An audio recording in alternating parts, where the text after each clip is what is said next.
Krásny deň, milé ženy.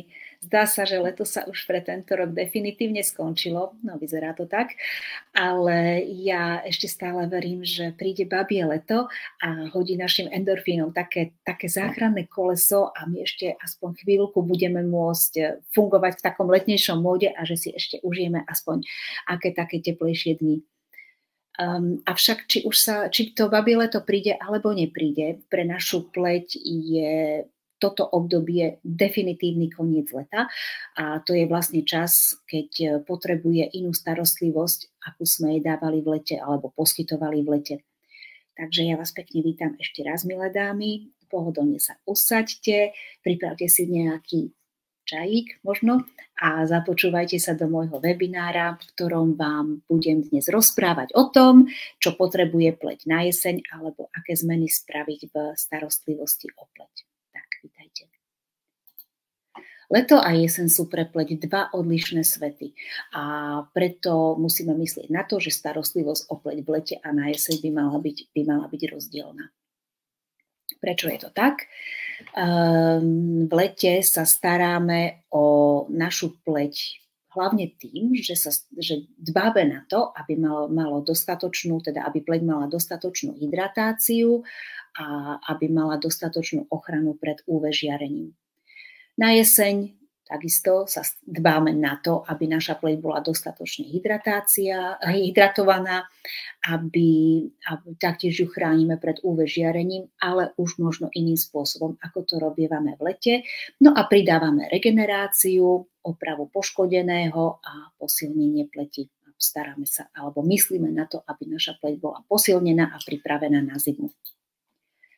Spomenula som opravu poškodeného. Mala som na mysli hyperpigmentáciu, ktorú je vhodné riešiť práve teraz na jeseň, keď už to naše krásne opálenie pomaličky bledne a možno si niektoré ženy všimnú, že na tvári sú viac viditeľné také nejaké tmavé flaky, také zhluky nahromadeného pigmentu. Tak to je vlastne tá hyperpigmentácia, tie nepekné fliačky, ktoré vznikajú práve kvôli tomu, že pleť bola vystavovaná nadmernému slnečnému žiareniu. Prečo sa to deje? V lete, teda myslím tá hyperpigmentácia, v lete je pleť vystavovaná množstvu slnečných lúčov. Veľké množstvo slnečných lúčov pre našu pleť znamená takú hrozbu a chce sa pred tými lúčmi chrániť, takže dá vedieť pomocou jedného enzýmu bunkám, ktoré sú zodpovedné za produkciu prirodzeného pigmentu, čiže melanínu, aby začali ten melanín produkovať vo zvýšenej miere a vlastne tým spôsobom vytvorí sa na pleti taká ochranná vrstva, ktorá chráni pleť pred slnečným žiarením čiastočne. Takže to, čo my vnímame ako naše opálenie, je v podstate ochranná reakcia pleti na slniečko. Problém nastáva vtedy, ak je tých slnečných lúčov príliš veľa a enzym, ktorý povzbudzuje melanocity, čiže tie bunky produkujúce pigment, ich začne povzbudzovať, začne byť ten enzym hyperaktívny a povzbudzuje ich chaoticky a v podstate tak aj vyzerá potom produkcia melanínu, čiže nášho prirodzeného pigmentu a asi takto nejako zjednodušene vznikajú potom na pleti tie nepekné flaky. Táto hyperpigmentácia môže odznieť, ale nemusí aj samovolne, ale vždy je lepšie, ak jej trošku pomôžeme. Aby sme sa na to nespoľahli, tak tej našej pleti pomôžeme sa vysporiadať s nahromadeným pigmentom. Môžeme to urobiť tak, že pleti doprajeme nejaké ingrediencie, ktoré sú koncentrované v pleťových sérach. Napríklad môžeme to spraviť s vitamínom C alebo s kyselinou kójovou, s kyselinou azeláovou alebo arbutínom. Tieto ingrediencie alebo zložky, ktoré som vypísala, majú takú schopnosť, že tomu enzýmu, ktorý provokuje melanocity, aby produkovali pigment. Dajú tomuto enzymu takú nejakú stopku a melanocity prestanú produkovať pigment. Naviac tieto tri ingrediencie, teda aj vrátanie vitamínu C už v tomto prípade, sa postarajú o to, aby sa nahromadený pigment rovnomerne rozložil na pleti, alebo aby minimálne sa zmiernila intenzita zafarbenia. Takže ak riešite hyperpigmentáciu, je fajn, ak sa popozeráte po sérach, ktoré obsahujú kyselinu kojovú, azeláovú alebo arbutín, alebo nejaký kvalitný vitamín C. Poďme sa rozprávať o hydratácii, pretože tak ako v lete, tak aj na jeseň, vlastne v každom ročnom období je dôležité dbať na to, aby pleť bola dobre hydratovaná, dostatočne hydratovaná.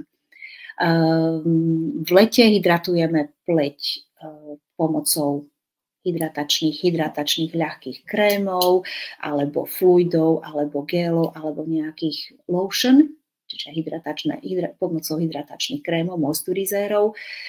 Ďalej pleť hydratujeme znútra pomocou potravín a vody a takisto v lete sa pleť hydratuje aj sama, a to tým spôsobom, že zo vzduchu naabsorbuje vlahu, ktorú letný vlhký vzduch obsahuje. Na jeseň už ľahké krémy alebo tie fluida na hydratáciu nebudú stačiť, a to nie kvôli tomu, že by obsahovali málo tých hydratačných zložiek, ale kvôli tomu, že ľahké hydratačné krémy alebo fluida neobsahujú dostatočné množstvo mastných kyselín, ktoré na pleti vytvárajú taký nepriepustný film. Čiže znamená to, že voda, ktorá sa dostane, ktorú dodáme pleti, alebo ktorú si pleť načiahne, ktorú dostane znútra,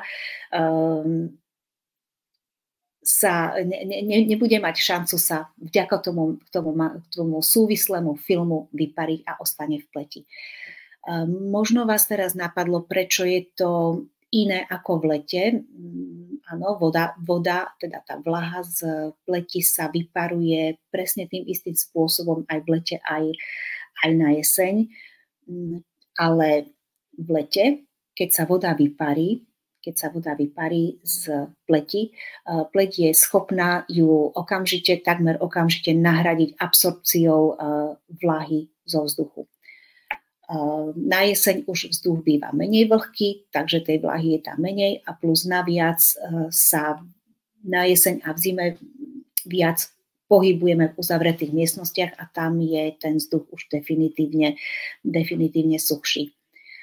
Tu by som sa chcela ešte pristaviť mastné kyseliny. Ako vy budete vedieť, že váš krém ktorý chcete používať na jeseň, obsahuje mastné kyseliny, tak mastné kyseliny sú vlastne všetky oleje, ktoré tam máte vzadu na tom zozname ingrediencií vypísané. Čiže môže to byť nejaký jojobový, môže to byť šípkový olej, argánový olej, môže to byť skvalán, môže to byť obsah ceramidov.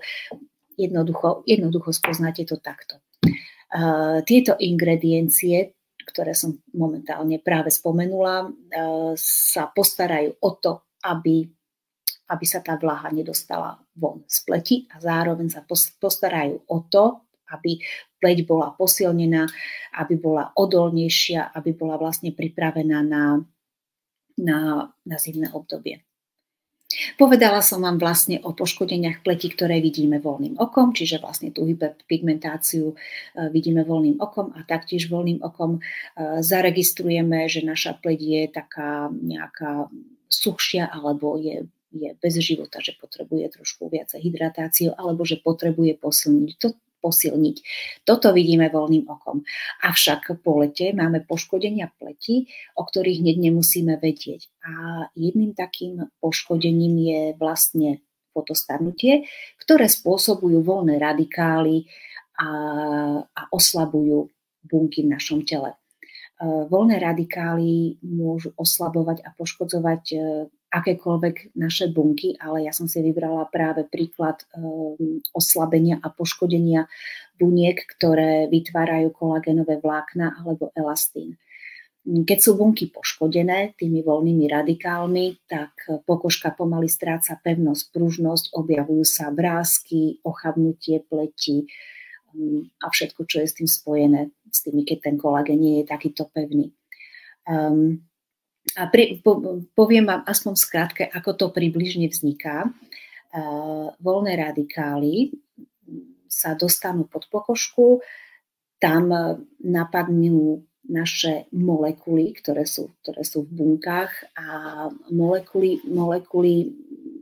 z molekúl sa stávajú voľné radikály, ktoré vlastne potom napadajú zdravé bunky. Tak toto je také veľmi, veľmi rýchle vysvetlenie, čo je to vlastne to fotostarnutie. Slnečné žiarenie nemusí napádať len bunky, teda tie voľné radikály nemusia napádať len bunky, ktoré sú vo vnútri našej pokožky, ale práve to slnečné žiarenie môže oslabovať povrchovú vrstvu našej pleti, čiže poškodzuje a zjemňuje alebo stenčuje lipidovú vrstvu na našej pokožke, na našej pleti. No, aby som sa vrátila k tomu fotostarnutiu, tak ochrancovia alebo naši pomocníci, ktorí bojujú proti fotostarnutiu, sú práve antioxidanty, ktoré tie voľné radikály zachytia a zneutralizujú ich skôr, ako stihnú spôsobiť poškodenie. Ono to je vlastne tak, že voľný radikál chce ukradnúť svoj chýbajúci elektrón zdravej bunke a tým ju poškodzuje. A antioxidant spraví to, že skôr ako ten voľný radikál stihne prísť k tej bunke a spraviť tú krádež, ponúkne voľnému radikálu svoj vlastný elektrón a tým ho vlastne zneutralizuje alebo zastabilizuje. No.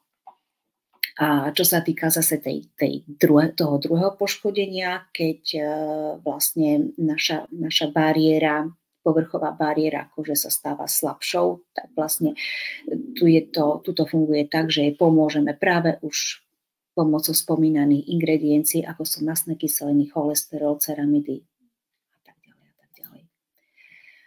Takže v podstate vidíte, že pleť je schopná sama seba prirodzene regenerovať, ale je vždycky fajn, keď jej trošku pomôžeme a poskytneme správnu podporu.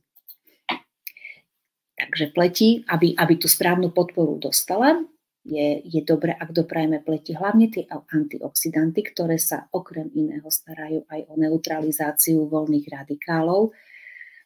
Je fajn, ak pleti doprajeme posilňujúce séra a hydratačné zložky. Ďalej, možno práve jesene fajn, je dobrý čas na myslenie na to, aby sme pleti dopriali aj prebiotika. No a vlastne, aby sme nezabúdali ani na zložky, ktoré sú pokožke vlastné. Čiže pokožke vlastné, čiže to, čo naša pokožka prirodzene obsahuje, napríklad tie mastné kyseliny, potom napríklad koenzym Q10, naša pokožka prirodzene obsahuje skvalan. Takže jednoducho, to sú také základné veci, na ktoré by sme mali myslieť pri výbere kozmetiky. Tu sa trošku pristavím ešte pri prebiotikách a probiotikách. Probiotika sú dobré baktérie, ktoré žijú na našej pokožke, ktoré vytvárajú zdravú mikroflóru a prebiotika je vlastne niečo, čo my môžeme tej pleti dodať, pretože prebiotika sú vlastne ako potrava pre probiotika. Takže vlastne ak my pokožke doprajeme prebiotickú ingredienciu, napríklad ja mám rada inulín, tak probiotika dostanú potravu alebo nejaké hnojivo a ochrana pleti, zdravá mikroflóra sa tej pleti udržuje o niečo ľahšie. Naviac konzumáciou, ja to nazývam konzumáciou, nazvala som to konzumáciou prebiotík, probiotika následne produkujú ešte postbiotika, čo je ďalšia skvelá vec, ktorej našej pleti môžeme poskytnúť. Takže ak rozmýšľate, že je toho trošku veľa, že neviete, čo tej vašej pleti by ste mali skôr dopriať, či jej máte poskytnúť tú kyselinu kojovú, alebo tie prebiotika, alebo mastné kyseliny, tak tu vás chcem upokojiť. Starostlivosť o pleť je úplne jednoduchá, pretože každá pleť má približne rovnaké základné potreby, ktoré vlastne vy v tej starostlivosti alebo v tej vašej rutine pleti doprajete a naviac potom budete postupovať a pridáte alebo budete riešiť špecifické požiadavky, ktoré vaša pleť potrebuje. Vypracovala som, alebo chcela by som vám povedať ešte teda taký návrh kombinácií sér, ktoré sú vhodné na jeseň. Rozdelila som kombináciu sér na ráno, ktoré sú vhodné na ráno a ktoré sú vhodné na večer. Čo sa týka tých kombinácií, je úplne v poriadku, ak nepoužívate séra vôbec, alebo ak používate iba jedno sérum, je to OK, ale často dostávam otázky, ako kombinovať viaceré séra a prečo, takže preto som do tohto webinára zahrnula aj túto stať, ktorej vám ukážem, ktoré séra sú vhodné používať, ktoré séra je vhodné používať ráno a ktoré večer. Takže ráno vo všeobecnosti používame séra, ktoré majú hlavne hydratačnú schopnosť a ktoré majú ochrannú funkciu. Takže jedným z takou kombináciou je používanie vitamínu C a niacinamidov, vtedy si budete riešiť hlavne pigmentové škvrny, budete pleť upokojovať, budete zjednocovať jej tón pleti, pleť bude rozjasnená a hlavne budete pleť aj posilňovať práve tým niacinamidom.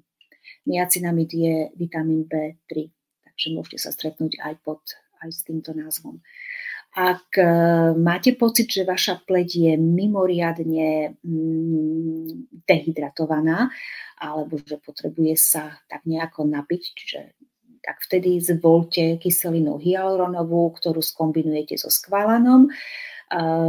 Kyselina hyaluronová dodá pleti vlhkosť a skvalan to fantasticky zafixuje, čiže tá vlhkosť nemá šancu uniknúť, teda tú šancu má stále, ale nebude to mať také ľahké. Ak potrebujete pleť trošku posilniť a zdá sa, že je málo pružná a elastická, tak vtedy môžete zvoliť nejaké sérum s peptidami a k tomu si doprajte nejaké antioxidanty, pretože tie dve zložky sa potom vlastne budú doplňať a budú pracovať synergicky. Poďme sa pozrieť teraz na kombinácie sér vhodné na večer. Tak opäť môžeme si dať kyselinu hyaluronovú, čo je vždy fajn, dať si aj večer, pretože práve v noci sa pleť, teda sa z pleti vyparuje najväčšie množstvo vody, ktoré môžeme doplniť od ceramidy. Týmto spôsobom budete si riešiť dehydratáciu pleti, pretože kyselina hyaluronová, ako som povedala, dodá pleti vlhkosť a ceramidy spravia to, že posilnia oslabenú vrstvu pokožky, pretože ceramidy sú fantastické v tom, že majú vplyv na pokožku tak, že držia vlastne bunky, ktoré držia pokožku pokope pri sebe, tesne pri sebe. Takže ceramidy si predstavte ako maltu medzi tehlami.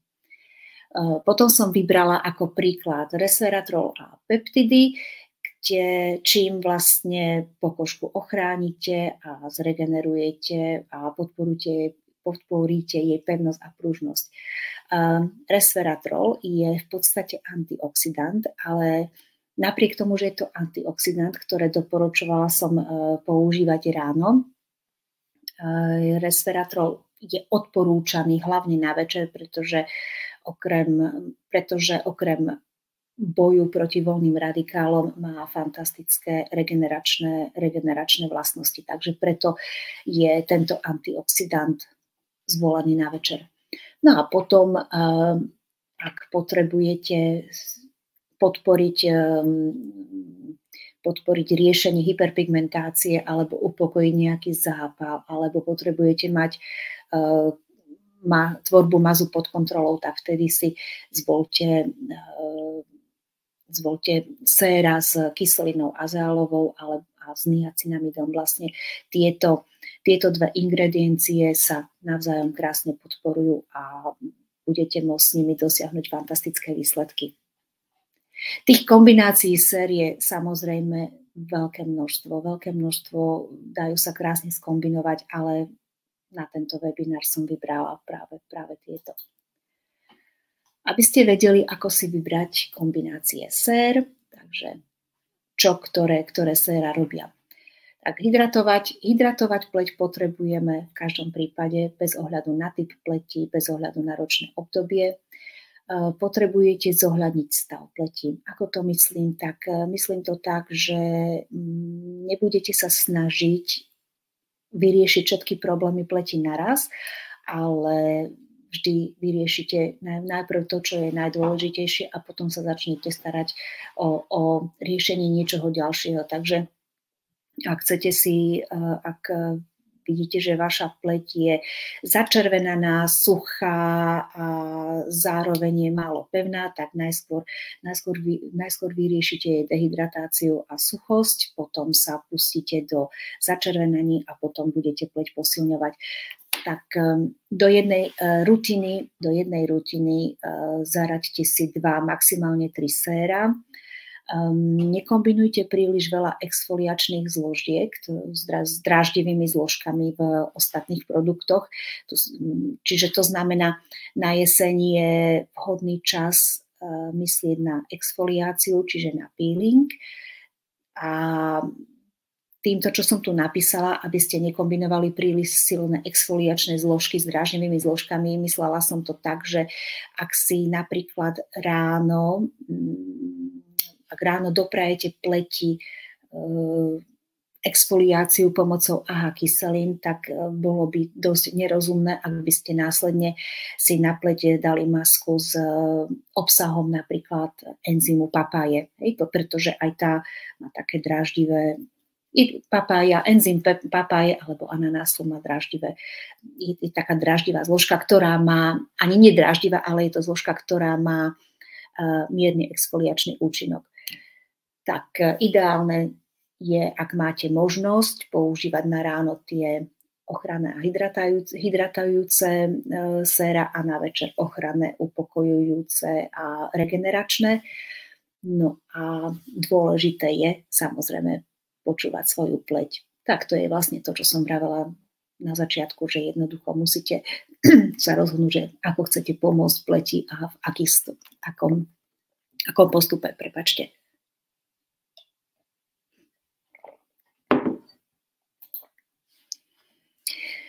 Tak v podstate, aby som to zhrnula, kombinácia sér môže byť jednoduchá, stačí sa riadiť základnými pravidlami. Každá pleť potrebuje hydratáciu, ochranu, výživu a ostatné si vyberáte podľa konkrétneho stavu pleti. Spomínala som séra a teraz vám chcem povedať aj niečo ohľadom krémov. Krém je skutočne povinná výbava.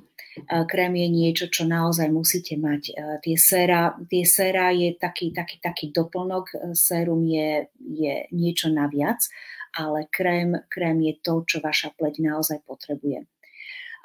Vlastne nechcem sa opakovať, ale krém by mal, pretože som to už spomínala, takže v skratke len poviem, každý krém potrebuje hydratačné zložky, ktoré hydratujú, potrebujú okluzívne zložky, to sú tie mastné kyseliny, ktoré som spomínala, ktoré uzamknú vlhkosť, potrebujú zložky, ktoré sú pokožke vlastné, čiže to som tam tuším spomínala, koenzym Q10 alebo napríklad skvalan, potrebuje zložku na ochranu kolagénu, tak to sú tie antioxidanty a zložky, ktoré chránia pleť pred voľnými radikálmi. To sú vlastne taktiež antioxidanty. No a tu som zabudla povedať pri zložkách na ochranu kolagénu, tak to sú vlastne peptidy, ktoré tiež nájdete v INCI pod názvom peptidy alebo matrix. No a nezabúdajte na SPF aj v zime. Je fajn, ak si doprajete na jeseň aj hydratačné alebo pleťové masky. Keď nebudete taký lajdák na masky, ako som ja, tak môžete si vybrať hydratačné masky. Ak potrebujete hydratačné masky, že cítite, že pleť potrebuje vlahu, tak si zadovážte masky s kyselinou hyaluronovou, s glycerínom alebo s aloe vera. Ak chcete pleť vyživiť alebo zregenerovať, tak môžete si vybrať masku s vitamínom E alebo masky, ktoré obsahujú bambucké maslo alebo oleje. Bambucké maslo je výborný zdroj mastných kyselín. Ak potrebujete pleť upokojiť, tak môžete siahnuť po maske s obsahom pantenolu alebo s výťažkami z ovsa alebo s výťažkami z ryže alebo masku s obsahom výťažku z rúži damaskej alebo s obsahom cica, Centella asiatica. Tie majú fantastické upokojujúce účinky. No a tu sú tie spomínané masky, ktoré majú jemný exfoliačný účinok, čiže sú to masky s enzymami ananásu a papaje, alebo sú to masky, ktoré obsahujú kyselinu mliečnú a AHA kyseliny. Ak chcete pleť trošku tak napnúť, tak si vyberte anti-agingové masky, ktoré obsahujú peptidy, koenzín alebo kolagén alebo vitamín C. No a mne sa veľmi dobre osvedčili masky, ktoré sa používajú ako krém, volajú sa overnight masky, čiže nanesú sa presne takisto, ako sa nanáša nočný krém a ráno stanete s krásnou oddychnutou pleťou. Tieto masky sú maskami, ktoré pleť vyslovene opravujú a regenerujú. No a ešte by sme sa mohli pristaviť pri tom, aby ste mysleli aj na jesenné prechádzky, pretože práve na jeseň ten vzduch je tak úžasný, že našej pleti poskytne dokonalú regeneráciu. Je to taký prírodný detox pre pokožku. Samozrejme, že pleti dodáte kyslík, čiže máte hneď oxyterapiu a ale pri prechádzkach pochopiteľne znížite vlastné napätie a stres, tak čo je pre pleť určite fantastická vec. Myslíte na stravu a pitný režim, čiže snažte sa pleti dopriať zdravé tuky, omega-6 mastné kyseliny, ktoré nájdete v orechách, semiačkách alebo v rybkách, v mese. Myslíte na antioxidanty, čiže nie len na pleťové séra, ale myslíte aj na to, aby ste pleti tie antioxidanty dopriali aj znútra. A môžete si dopriať jesenné pochúťky, ako sú tekvica, mrkva, hrozno, sladké zemiaky, cvikla, jablká, hrušky. Ja si osobne myslím, že je dosť veľká hlúposť si kupovať v zime nejaké jahody, ktoré nedozrievajú na prirodzenom slniečku, takže a na jeseň to isté, no prečo by som si mala dávať jahody, ktoré dozrievajú úplne iným spôsobom, ako je to v lete, keď si môžem dopriať poctivo dozreté jablka, alebo aj kapustu, prečo nie.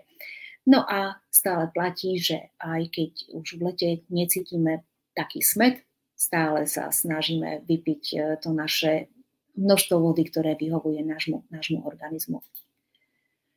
Pleť potrebuje na jeseň aj minerály a vitamíny.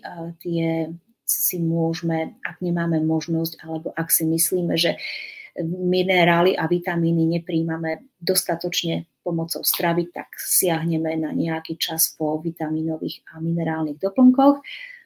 Tak vitamín C pomôže s tvorbou kolagénu, zjednotí tón pleti, vitamín A zlepší obnovu buniek, vitamín E pleť ochráni, zinok podporí hojenie pleti a zmierni začervenania, čiže zápaly. Horčík sa postará, teda horčík drží ochrannú ruku nad všetkými procesmi v tele, aby prebiehali správne. No a vitamín D je vlastne kofaktor horčíka, čiže podporuje vitamín D podporí správnu činnosť horčíka.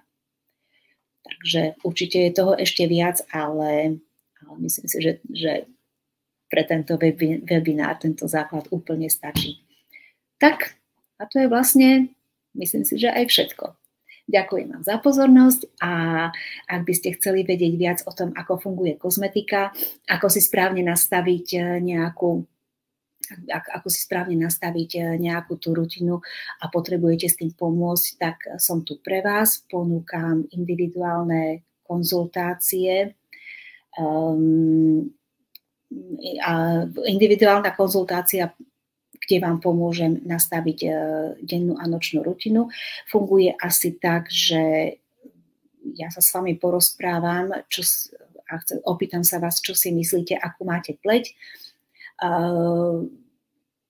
Potom na základe nášho rozhovoru vám vypracujem individuálny dotazník, aby som si bola istá, že svoju pleť charakterizujete správne. Potom sa tento vyplnený dotazník mi pošlete, ja sa na vás pripravím a stretneme sa opäť, a kde sa s vami ešte viacej porozprávam, aby som vedela, aký máte životný štýl, čo potrebujete riešiť, vlastne všetky tie podrobnosti, a potom vám pošlem e-mail s návrhom, potom vám pošlem následne e-mail s návrhom krémov, z ktorých si môžete vybrať, buď si z nich vyberiete, alebo ak si nebudete ešte stále istá, tak môžeme sa potom skontaktovať ešte raz. Ďalej ponúkam konzultácie na výber očného krému. Táto konzultácia prebieha už trošku jednoduchšie, pretože predsa len starostlivosť o očné okolie je o niečo menej zložitejšia, ako je starostlivosť a nastavenie správnej rutiny pre pleť. Ďalej ponúkam nejaký napríklad rozbor nejakých kozmetických krémov alebo kozmetických produktov. Napríklad, keď sa neviete rozhodnúť, do čoho investovať a do čoho nie, takže vlastne tiež tento rozbor prispôsobím potrebám vašej pleti. No a budem organizovať alebo budem ešte usporiadavať alebo budem robiť kurzy, ktoré budú zamerané na starostlivosť o pleť. Takže v podstate spojte sa so mnou, buď na môj e-mail mirkabeautyroom.sk alebo cez Messenger, kde fungujem pod svojím menom Miriam Ricci. Prípadne môžete ísť na moju webovú stránku beautyroom.sk, ktorá vás nasmeruje na mňa, alebo prípadne príďte do mojej skupiny, alebo mnoho žien už je v mojej skupine Beauty Room, inšpirácie a diskusie, a tam sa mi môžete pokojne ozvať. Takže ja sa s vami teraz pekne lúčim a ďakujem vám ešte raz za pozornosť a teším sa na vás pri ďalšom webinári. Majte sa krásne.